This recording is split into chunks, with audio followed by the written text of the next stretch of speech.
ассалому алайкум бинандаҳои азизу арҷманд, мутаваҷҷеҳ бошед ба барномаи иттилоотии ахбор ки аз студияи марказии телевизиони Тоҷикистон мустақиман манзури шумо мегардад. имрӯз дар шаҳри Душанбе бо иштироки асосгузори сулҳу ваҳдати миллии пешвои миллат президенти ҷумҳурии Тоҷикистон муҳтарам Эмомалӣ Раҳмон ва раиси шаҳри Душанбе муҳтарам Рустами Эмомалӣ маркази идоракунии сарҳади давлатии қушунҳои сарҳадии Кумитаи давлатии амнияти миллии ҷумҳурии Тоҷикистон пас аз навсозӣ ва муҷаҳҳазгардонӣ мавриди истифода қарор дода шуд. Мутахассисони соҳа роҳбари давлатро ба фаъолияти маркази мазкур аз наздик шинос намуда роҷеъ ба истифодабарии технологияи муосир ва усули кории он маълумот доданд. гузориши ҳамкорони бо 28 май асосгузори сулҳу ваҳдати миллӣ пешвои миллат президенти ҷумҳурии Тоҷикистон муҳтарам Эмомалӣ Раҳмон бо раиси шаҳри Душанбе муҳтарам Рустами Эмомалӣ аз маркази идоракунии сарҳади давлатии қушунҳои сарҳадии Кумитаи давлатии амнияти миллии ҷумҳурии Тоҷикистон дидан намуданд. Тавре иттилоъ дода шуд, марказ пас аз навсозӣ ва муҷаҳҳазгардонӣ мавриди истифода қарор гирифта бо муосиртарин дастгоҳу таҷҳизоти соҳавӣ ва шарту шароити кори таъмин гардидааст. Аснои шиносоӣ иброз гардид ки маркази идоракунии сарҳади давлатӣ аз нуқтаҳои идоракунии фаврӣ, нуқтаи фармондеҳӣ, маркази алоқа, хобгоҳ, ҳуҷраи корӣ ва дигар иншооти ёрирасон иборат буда, барои фаъолияти корӣ ва назорати хатти марзи давлатӣ дар ин ҷо шароити муосиру техникаи насли нави корӣ фароҳам оварда шудааст. Системаи идоракунии сарҳад аз воситаҳои мушоҳидавии рӯзона ва шабона, воситаҳои назорати ташкили муҳофизати сарҳад, системаи сабту банаворгирӣ иборат буда имконият медиҳад ки хатти марзи давлатӣ ва сифатнок ба роҳ мондани хизмат дар сарҳад аз марказ ба тариқи мустақим идораву назорат карда шавад. با دستگیری پیشوای ملت سرفرمانده عالی قوای مسلح تاجیکستان محترم امامعلی رحمان خیلی دستگیری زیاد نسبت خشونت‌های سرحدی دیده میشد. خصوصا مرکز نو تشکیل نقطه اداره‌کنی فوری ما که با تمام تجهیزات زمانوی و استفاده داشته شده است، کار سرحدبانان را خدمت سرحدبانان را خیلی هم آسان‌تر می‌کند. از این رو میانه‌داری خود را با اساسگذاری صلح و وحدت ملی پیشوای ملت سرفرمانده عالی قوای مسلح جمهوری تاجیکستان می‌رسانیم. متخصصان соҳа роҳбари давлатро бо фаъолияти маркази мазкур аз наздик шинос намуда роҷеъ ба истифодабарии технологияи муосир ва усули кории он маълумот доданд. иттилоъ дода шуд ки фароҳамсозии шароити мазкур имконият дод ки минбаъд гурӯҳи навбатдорони шабонарӯзӣ аз ҳамин ҷо тартиби ташкили муҳофизати сарҳад аз ҷониби сардорони ҷузъу томҳо ва тартиботи пешбурди хизмати назоратчиёни сарҳадиро дар саросари Тоҷикистон назорат намуда, ҳамчунин дар ҳолати зарурӣ ба тартиби муҳофизати сарҳад тағйирот ворид намоянд. ҳамчунин маркази идоракунии сарҳадӣ дорои нуқтаи махсуси алоқа буда барои қабул ва фиристодани тамоми намуди ахбороти радиоӣ ва телефонӣ пешбинӣ гардидааст. дар марказ радиостансияҳо ба самтҳо тақсимбандӣ гардида ҳар як сам дар шабакаҳои алоҳида фаъолият менамоянд. дар баробари хатти муқаррарии барқӣ ҳамчунин тамоми таҷҳизот ва воситаҳои алоқа барои фаъолияти доимӣ бо панелҳои офтобӣ таъмин гардидаанд. бо истифода аз фаъолияти марказ ҳамчунин ҳамкорӣ байни сохторҳои қудратӣ ба воситаи шабакаи алоҳидаи радиоӣ ва телефонӣ бароҳ монда шудааст. қобил ба тазаккур аст ки феълан дар ҷузъу томҳои қушунҳои сарҳадӣ ҳуҷҷатгузории электронӣ ба воситаи радиостансияҳои кӯтомавҷ ба роҳ монда шудааст ва тамоми отрядҳои сарҳадиву дидбонгоҳҳои имконият доранд ки тариқи харитаи электронӣ наряди сарҳадии худро назорат намоянд. имрӯз қушунҳои сарҳадӣ ҳамаҷониба муҷаҳҳаз гардонида шуданд ва бо ин мақсад мехостам миннатдории хешро ба сарфармондеҳи олии қувваҳои мусаллаҳии ҷумҳурии Тоҷикистон генерали артиш муҳтарам Эмомалӣ Раҳмон баён намоям ва мо сарҳадбонон дар баробари ин ҳама ғамхориҳо ва дастгириҳои беназир ваъда медиҳем ки сарҳади давлатӣ, ваҳдати миллӣ ва истиқлолияти давлатии ҷумҳурии Тоҷикистонро пойдор ҳифз менамоем. сарвари давлат ҳамчунин бо корбарии нуқтаи фармондеҳии маркази мазкур шинос шуда мустақиман ҳисоботи роҳбарону намояндагони қушунҳои сарҳадиро аз дигар шаҳру ноҳияҳои мамлакат гӯш карданд. нуқтаи фармондеҳӣ бо техникаи муосири корӣ, воситаи махсуси алоқа ва хатти баландшиддати интернет таъмин буда бо истифода аз ин имконот метавон бо сарфаи вақт ҳолати ба амал омадаро аз марказ мустақиман назорат ва ҳаллу фасл намуд. иттилоъ дода шуд ки ҳамчунин тамоми маълумоти ҷамъовардашуда хаттӣ ё дар шакли электронӣ ба нуқтаи фармондеҳӣ барои коркарду қабули қарор ворид карда мешавад.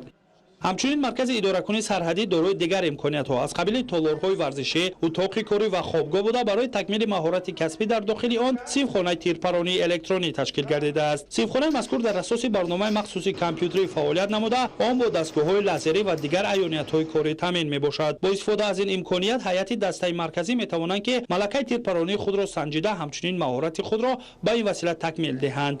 در نقطه زیرین هیئت شخصی رو برای کننده مشغولیت‌های تیپرانی می‌گذارند.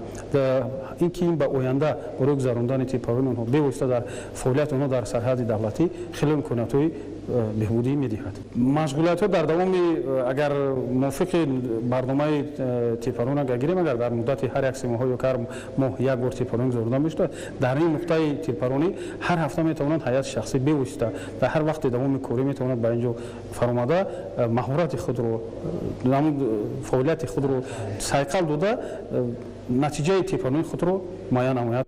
طلورهای ورزشی مرکز نیز با تمام دستگاه و تجهیزات موثر که برای مشق و تمرین بدن پیش بینی گردیدند تامین میباشد. در مجموع مرکز اداره‌کنی سرحد برای اداره‌کنی جزو تام‌های سرحدی پیش بینی گردیده با نظرداشت استانداردهای موثر بین‌المللی بنیاد گردیده است. اسنادشناسای سرفرمانده عالی قواهای مسلح جمهوری تاجیکستان محترم امامعلی رحمان برای استفاده ثمرناک شرایط و امکانات‌های فراهم آورده شده به مسئولین دستور سپارش‌های مشخص داده از کارمندان این نیا دعوت به عمل آوردند که در حفظ سرحد دولتی و اجرای مسئولیت بر داشته‌شان هوشیار و دلیر و چست و چالاک باشند.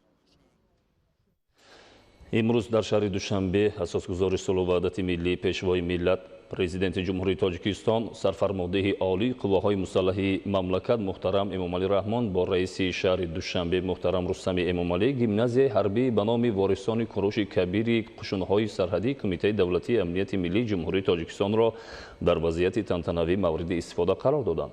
бинои гимназияи ҳарбӣ ба номи ворисони кӯруши кабири қушунҳои сарҳадии кумитаи давлатии амнияти миллии ҷумҳурии тоҷикистон аз се корпуси дуошёна иборат буда дар масоҳати 1360 метри мураббаъ қомат афрохтааст ва дорои синфхонаю китобхонаи барҳаво ва хобгоҳҳои замонавӣ мебошад. президенти мамлакат сарфармондеҳи олии қувваҳои мусаллаҳи ҷумҳурии тоҷикистон муҳтарам эмомалӣ раҳмон нахуст аз хобгоҳҳои хонандагони гимназия дидан намуда бо шароити истироҳату фароғати таълимгирандагон аз наздик шинос шуда.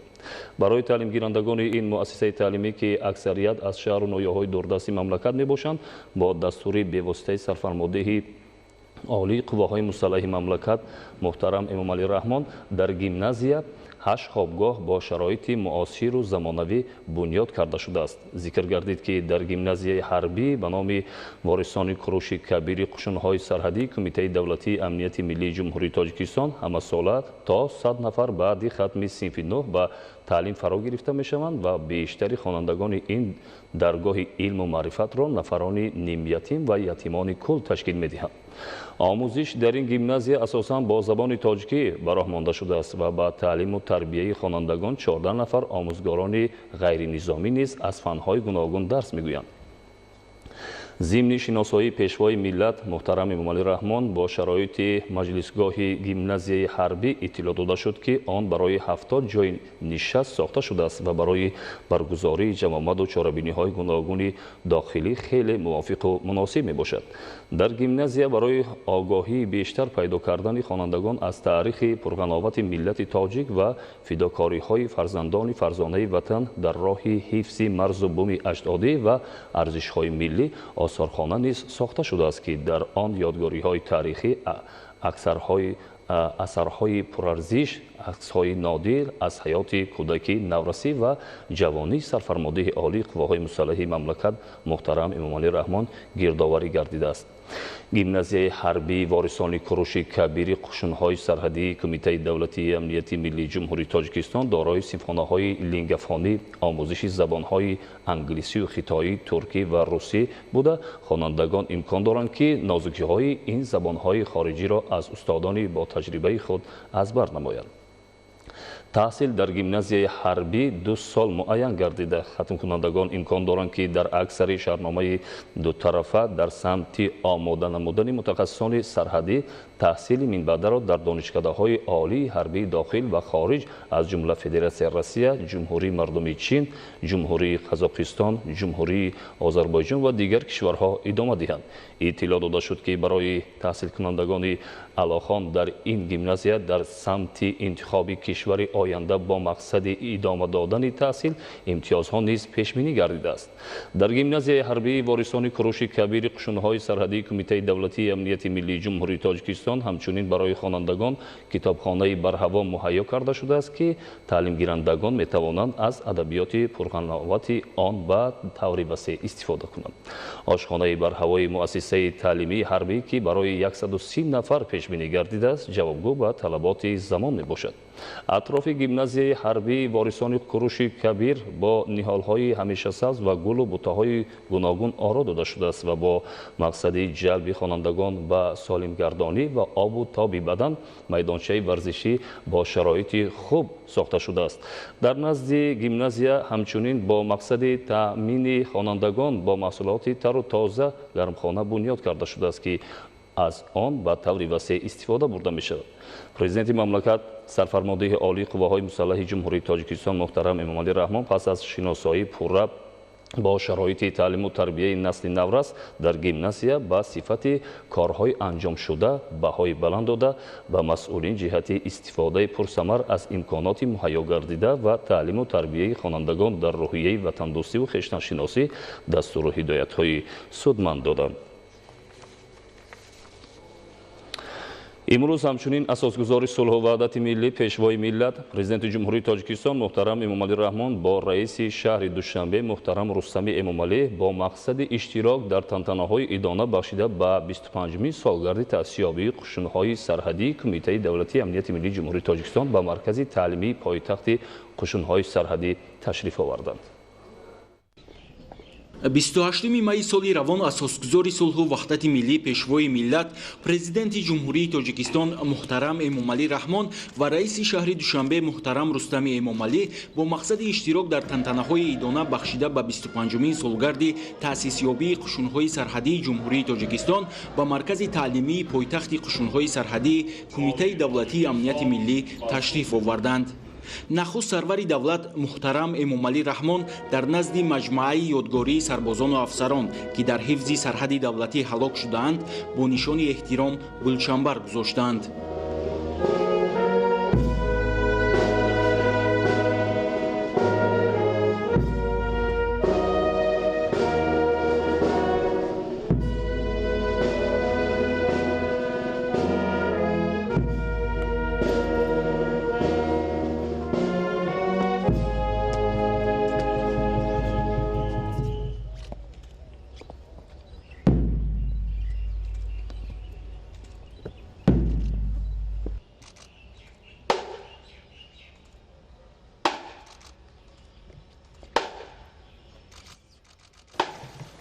сипас президенти мамлакат сарфармондаи олии қувваҳои мусаллаҳи ҷумҳурии тоҷикистон муҳтарам эмомалӣ раҳмон дар назди сарбозону афсарони қушунҳои сарҳадӣ суханронӣ намуда ба онҳо ва кулли хизматчони ҳарбии қувваҳои мусаллаҳи мамлакат 25мин солгарди таъсисёбии қушунҳои сарҳадии ҷумҳурии тоҷикистонро табрик гуфтанд ва дар иҷрои вазифаи муқаддаси ҳарбӣ далериву шуҷоат ва шарафу комёбӣ орзу намуданд. сарвари давлат муҳтарам эмомалӣ раҳмон зимни суханронии худ таъкид намуданд ки қушунҳои сарҳадии тоҷикистон дар шароити басо сангини солҳои аввали истиқлоли давлатии кишвар дар ҷои холӣ бе заминаи моддию техникӣ таъсис ёфта бо гузашти 25 сол дар натиҷаи ҷаҳду талошҳои шабонарӯзӣ ба як нерӯи муқтадири муҳофизи марзу буми ватан табдил ёфтанд. таъкид гардид ки яке аз тадбирҳои аввалине ки барои ноил шудан ба ҳадафҳои дар ин самт гузошташуда мусоидат намуд бунёду навсозии инфраструктури сарҳадӣ ва фароҳам овардани шароити мусоид барои сарҳадбонон мебошад ва имрӯз бо қаноатмандӣ гуфта метавон ки инфраструктури қушунҳои сарҳадии мамлакат тадриҷан ба талаботи меъёрҳои замонавӣ мутобиқ шудааст. ҳоло сарҳадбонони даврони соҳибистиқлолӣ барои ҳифзи амнияти ҷомеа, ҳимояи марзҳои кишвар ва истиқлолияти давлати тоҷикон хизматро дар шароити муосир анҷом медиҳанд. бо қаноатмандӣ изҳор гардид ки роҳбарияти давлату ҳукумат минбаъд низ ҷиҳати таҳкими заминаҳои моддиву техникӣ, таъминоти воҳидҳои махсус ва ҷузу томҳои ҳарбӣ бо таҷҳизоту техникаи замонавии ҳарбӣ, муҳимоти ҷангӣ ва ҳаллу фасли масъалаҳои иҷтимоии ҳайати шахсӣ тамоми тадбирҳои заруриро амалӣ намуда, дастгириву ғамхориро ҷиҳати беҳсозии хизмати марзбонон ва шароити зисту рӯзгори онҳо тавсия мебахшад. Президенти мамлакат муҳтарам Эмомалӣ Раҳмон бо ҷалби таваҷҷӯҳи муҳофизони ватан ба равандҳои номатлуби сиёсию иҷтимоӣ дар гӯшаҳои гуногуни ҷаҳон ва кӯшишҳои ба муноқишаҳои мусаллаҳона кашидани минтақаҳои мухталифи олам онҳоро ба зиракию ҳушёрии мудом, омодагии баланди ҳарбӣ ва ҳифзи музаффариятҳои истиқлолияти давлатии Ҷумҳурии Тоҷикистон ҳидоят намуданд. Ба таъкиди пешвои миллат, марзбонони тоҷик ҳамеша амиқан дарк мекунанд, ки пешгирӣ кардани зуҳуроти номатлуби ҷаҳони муосир, ки маҳз тавассути сарҳад ба амал меояд, яке аз роҳҳои таъмини зиндагии осоиштаи мардуми кишвар ва минтақа мебошад. баъди суханронии президенти мамлакат, сарфармондеҳи олии қувваҳои мусаллаҳи Ҷумҳурии Тоҷикистон муҳтарам Эмомалӣ Раҳмон ба муносибати 25-мин солгарди таъсисёбии қушунҳои сарҳадии Ҷумҳурии Тоҷикистон гузашти низомӣ доир гардид. дар идомаи боздиди корӣ дар маркази таълимии пойтахти сароясати қушунҳои сарҳадии Кумитаи давлатии амнияти миллии Ҷумҳурии Тоҷикистон, асосгузори сулҳу ваҳдати миллӣ, пешвои миллат, президенти Ҷумҳурии Тоҷикистон муҳтарам Эмомалӣ Раҳмон бо раиси шаҳри Душанбе муҳтарам Рустами Эмомалӣ аз намоишгоҳи маҳсулоти кишоварзии хоҷагиҳои ёрирасонӣ назди сароясати қушунҳои сарҳадии мамлакат дидан карданд. иттилоъ дода шуд, ки дар давраи кишти тирамоҳии маҳсулот соли 2018 дар масоҳати умумии 215 гектар замин пиёзу картошкаи баҳорӣ ва ҷаву гандум кошта шуд. Баҳори имсола бошад кишту парвариши каддуву лаблабу, караму пиёз, картошкаи тирамоҳӣ ва дигар сабзавот дар масоҳати 114 гектар замин гузаронида шуд. имрӯзҳо хоҷагиҳои ёрирасони сароясати қушунҳои сарҳадии Кумитаи давлатии амнияти миллии Ҷумҳурии Тоҷикистон дар шаҳру ноҳияҳои Лахш, Ховалинг, Рӯшон, Ишкошим, Панҷакен, Исфара ва Кӯҳистони Мастшоҳ амал мекунанд, ки дар онҳо истифодаи мақсадноки неъматҳои табиӣ ба таври матлуб ба роҳ монда шудааст. пешвои миллат муҳтарам Эмомалӣ Раҳмон зимни боздид аз намоишгоҳи мазкур масъулони бахши кишоварзии қушунҳои сарҳадии Кумитаи давлатии амнияти миллии Ҷумҳурии Тоҷикистонро вазифадор намуданд, ки ба хотири таъминоти босифати сарбозон бо хӯроки серғизо аз лиҳози экологӣ тоза тадбирҳои иловагӣ андешида кишту парвариши зироатҳои кишоварзиро дуруст ба роҳ монанд.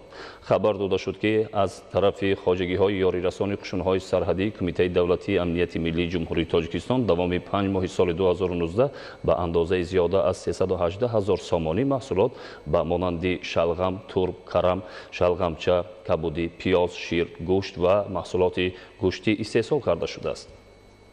ҳамчунин иттилоъ дода шуд, ки дар тобеияти сохтори зикршудаи қушунҳои сарҳадӣ чорвои калону майдаи шохдор, асп, мурғ, харгӯш, замбури асал ва намудҳои гуногуни парранда парвариш меёбад.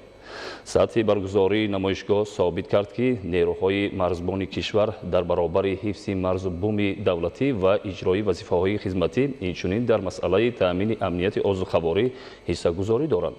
хоҷагиҳои ёрирасони қушунҳои сарҳадӣ дар баробари таъминоти пурраи хӯрокаи сарҳадчиён аз тарафи агентии таъминоти амволи махсуси назди ҳукумати Ҷумҳурии Тоҷикистон ҷиҳати таъмини марзбонон бо номгӯии зиёди маҳсулоти кишоварзӣ саҳми шоиста мегузорад. дар идомаи сафар сарвари давлати Тоҷикистон муҳтарам Эмомалӣ Раҳмон гузашти техникаву таҷҳизот ва мошинҳои зерпӯши ҷангиро дар маркази таълимии пойтахти қушунҳои сарҳадии Кумитаи давлатии амнияти миллии Ҷумҳурии Тоҷикистон назорат карданд. дар ин гузашт номгӯи зиёди мошинҳои зерпӯши ҷангии муосир бо намоиш гузошта шуд. ҳаракати воситаҳои нақлиёт тавассути қитъаҳои шартии хатти сарҳади давлатӣ сурат гирифт. тавре маълум гардид, дар натиҷаи тадбирҳои андешидаи ҳукумати Ҷумҳурии Тоҷикистон ва ғамхориҳои бевоситаи пешвои миллат муҳтарам Эмомалӣ Раҳмон ҳамаи сохторҳои ҳарбӣ аз ҷумла қушунҳои сарҳадии мамлакат ва ҷузъу томҳои он бо техникаву таҷҳизоти зарурии замонавӣ таъмин гардида қувваи мудофиавии нерӯҳои марзбонӣ таҳким ёфтааст ва ин сохтор ба мактаби пурқудрати шуҷоату мардонагӣ табдил гардидааст.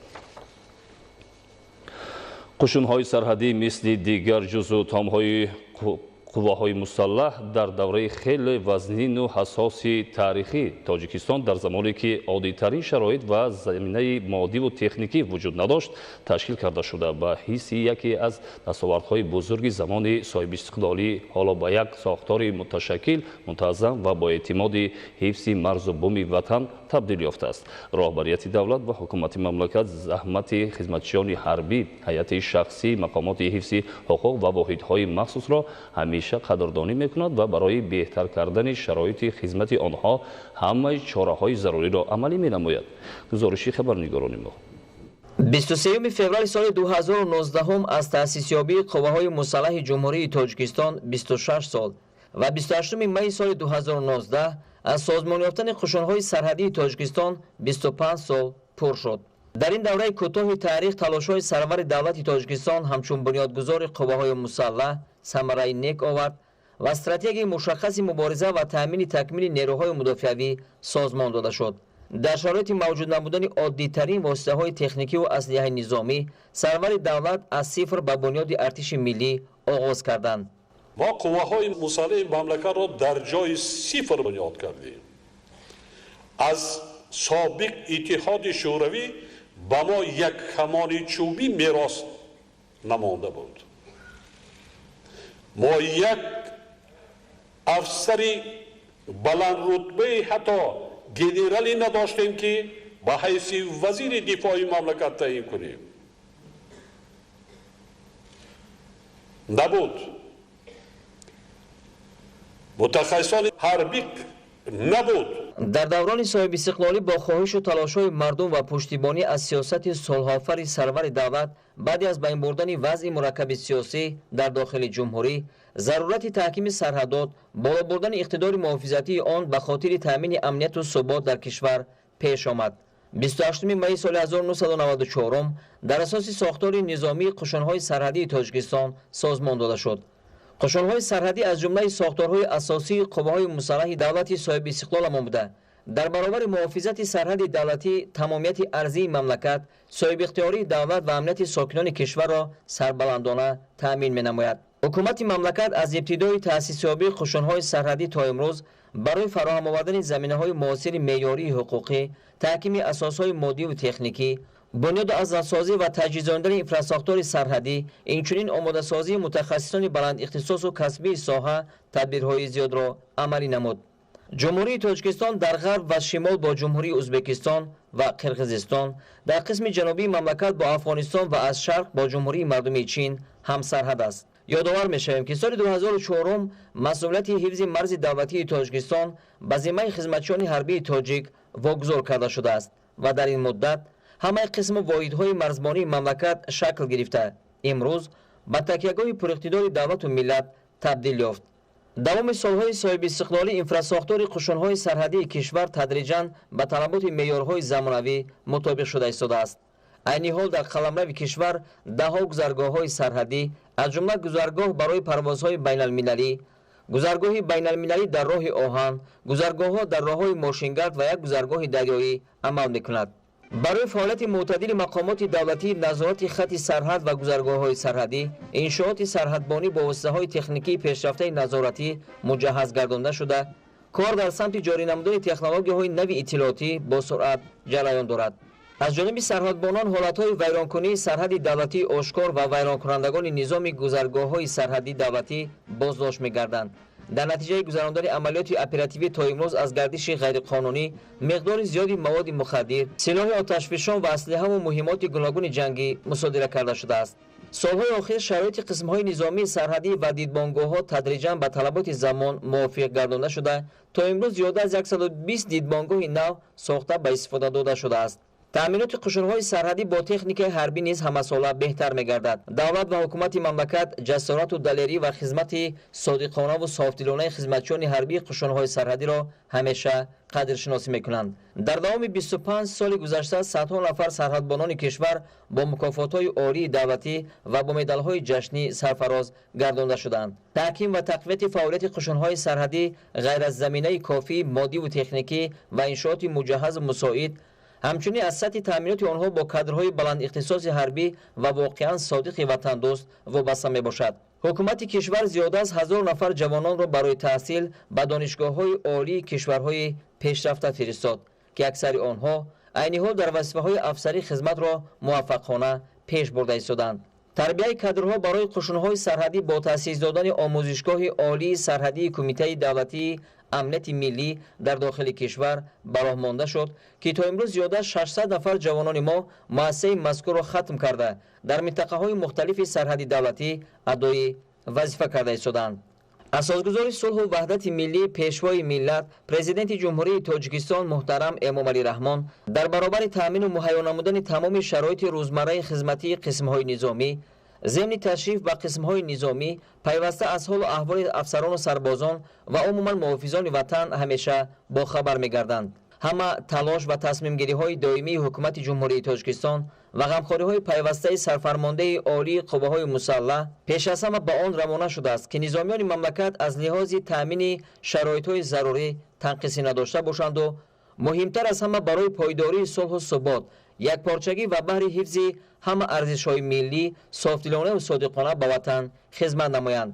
дар дохили тамоми қисмҳои ҳарбӣ бинову иншооти гуногуни ёрирасон аз қабили ситод, хобгоҳи кушоду барҳаво, ҳаммом барои сарбозон, синфхонаҳои таълимӣ, хонаи дидорбинии волидон, ошхонаҳои замонавӣ, толорҳои фарҳангӣ, амбори нигаҳдории захираи маводи озухаворӣ, хонаҳои хизмативу маишӣ, фароғатӣ, суҳбатҷои барои ҳайати шахсӣ, майдончаҳои сафороиву қадамзанӣ, шаҳрчаҳои муҷаҳҳази техникӣ, тактикиву оташфишонӣ, толору майдончаҳои ҳозиразамони варзишӣ, парку айвонҳо ва истгоҳҳо барои нақлиёти автомобиливу техникаҳои зерехпӯши ҷангӣ ва дигар иншооти аҳамияти ҳарбӣ дошта мавриди истифодаи ҷузу томҳо қарор доранд. сарвари давлат ҳамеша ба ғайрату матонат, далерию шуҷоат ва ҳисси баланди миллии афсарону сарбозони бонангу номуси ватан эътимод доранд ва аз онҳо ифтихор мекунанд. мо бояд нангу номус дошта бошем ва ҳисси баланди миллӣ, ватандӯстию ватанпарастӣ, ватани худро ҳимоя кунем, ҳифз намоем, амнияти миллии давлатиро таъмин созем, дар якҷоягии ватани азизу маҳбуби худ Тоҷикистони азизамонро обод кунем ва дар арсаи байналмилалӣ бори дигар исбот кунем, ки миллати тоҷик миллати офаранда аст, миллати фарҳангӣ аст, миллати бунёдкору сулҳдӯст аст. умед аст, ки афсарону сарбозони шуҷои қувваҳои мусаллаҳ ба савганди ҳарбии худ содиқ монда, рисолати фарзандии худро дар назди ватан, миллат ва давлати худ ҷавонмардона адо мекунанд ва тамоми донишу таҷриба, малакаву маҳорати худро ба хотири ҳифзи дастовардҳои истиқлолияти давлатӣ сафарбар месозанд. давре таъкид гардид, қушунҳои сарҳадӣ аз ҷумлаи сохторҳои асосии қувваҳои мусаллаҳи давлати соҳиб истиқлол намуда дар баробари муҳофизати сарҳади давлатӣ, тамомияти арзӣ, соҳибихтиёрии давлат ва амнияти сокинони мамлакатро сарбаландона таъмин менамоянд. бо дастгирӣ ва таваҷҷуҳи пайвастаи асосгузори сулҳу ваҳдати миллӣ, пешвои миллат, президенти ҷумҳурии Тоҷикистон муҳтарам Эмомалӣ Раҳмон дар як давраи кӯтоҳ иқтидори мудофиавии ҷузъу томҳои қушунҳои сарҳадӣ аз лиҳози таъминоти техникаву таҷҳизоти ҳарбӣ мустаҳкам гардид ва ҳоло сарҳадбонони даврони соҳибистиқлолӣ барои ҳифзи амнияти ҷомеа, ҳимояи марзҳои кишвар ва истиқлолияти давлатии тоҷикон хизматро дар шароити муосир анҷом медиҳанд. тафсилоти бештар дар гузориши Абдуваҳоби Абдусаттор. таъсисёбии қушунҳои сарҳадӣ дар таърихи навини давлатдории Тоҷикистон на танҳо омили муҳими таъмин намудани бақову пойдории давлатдории миллӣ, ҳифзи амнияти ҷомеа ва ҳимояи сарҳадот мебошад, балки нишонаи возеҳи истиқлолияти комили сиёсии давлати тоҷикон маҳсуб меёбад. ба таъкиди коршиносон, бинобар сабабҳои маълум, Тоҷикистон баъди пошхӯрии собиқ давлати ягона аз ҳиссаи меросии худ ба аслиҳаву техникаи ҳарбӣ, заминаҳои моддиву техникӣ, инчунин инфраструктури افسری نظامی بنصیب ماند و در دوره خیلی حساس و بس مشکل عملا در جای خالی، یعنی بدون تحکرسی ضروری مادی و تکنیکی، اولا ارتش ملی و بعدا قشون‌های سرحدی تأسیس داده شد. توجه و دستگیری‌های پیوسته و غمخوری‌های دائمی پرزیدنت جمهوری تاجیکستان، پیشوای ملت، سرفرمانده عالی قوه‌های مسلح جمهوری تاجیکستان محترم امامعلی رحمان در این مهلت نچندان طولانی تاریخ امکان فراهم آورد که جزء تام‌های سرحدبانی مملکت با اقتدار مکمل گردیده در حفظ و مرز و بوم وطن اجدادی صداقتمندی و شجاعت بی‌مثل نشان دهند. مرزبانان تاجیک همیشه عمیقاً درک میکنند که پیشگیری کردن ظهورات نامطلوب جهان معاصر که محض توسط سرحد به عمل میآید یکی از راه‌های تامین زندگی آسایشته مردم کشور و منطقه میباشد.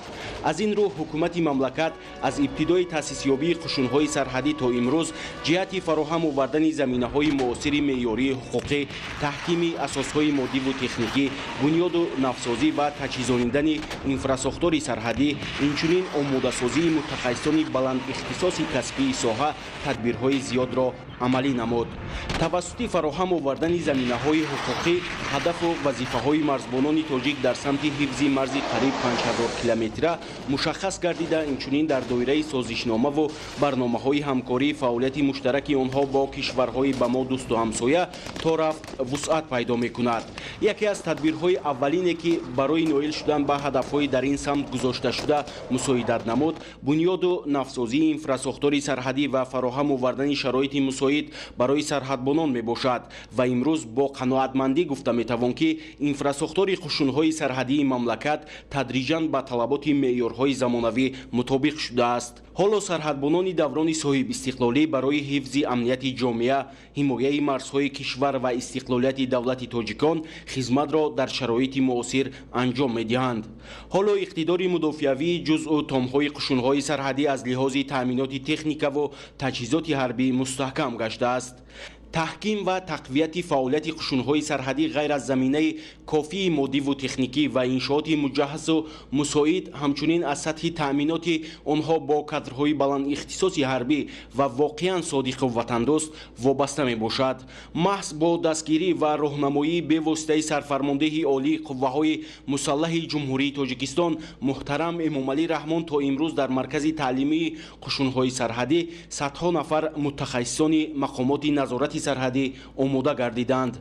می‌سازد تاکید کرد که در برابر این همه غمخوری و دستگیری ها رهبریت دولت و حکومت مملکت زحمت خدمتیان نظامی را همیشه قدردانی می‌کند و تا امروز صدها نفر افسران و سربازان قوه‌های مسلح از جمله خدمتیان حربی قشون‌های سرحدی با مکافات‌های عالی دولتی قدردانی شده، هزارها نفر خدمتیان حربی قشون‌های سرحدی و عائله‌های آنها با منزل استقامتی و قطعه‌های زمین برای بنیاد خانه تامین گردیدند. در جواب به این غمخوری‌ها در نزد سرحدبانان وظیفه‌های اساسی و مهم، آمادگی به هر یک حالت فوق‌العاده در خط سرحد دولتی، حمایت به جان برابر مرز و حفظ دستاورد و مظفریت‌های دولت صاحب استقلال می‌ایستد. مسئولیت و رسالت بزرگی که در پشت آن امنیت اهالی 9 میلیونه این مرز مقدس قرار دارد. امروز با باوری کامل میتوان گفت که مرزبانان شجاع تاجیک در پرتو توجه و دستگیری‌های پیوسته پرزیدنت جمهوری تاجیکستان پیشوای ملت محترم امامعلی رحمان از عهده حمایت مستقلانه سرحد دولتی برآمده در حفظ دستاورد و مظفریت‌های دولت جوان و تازه استقلال صداقتمند میمانند.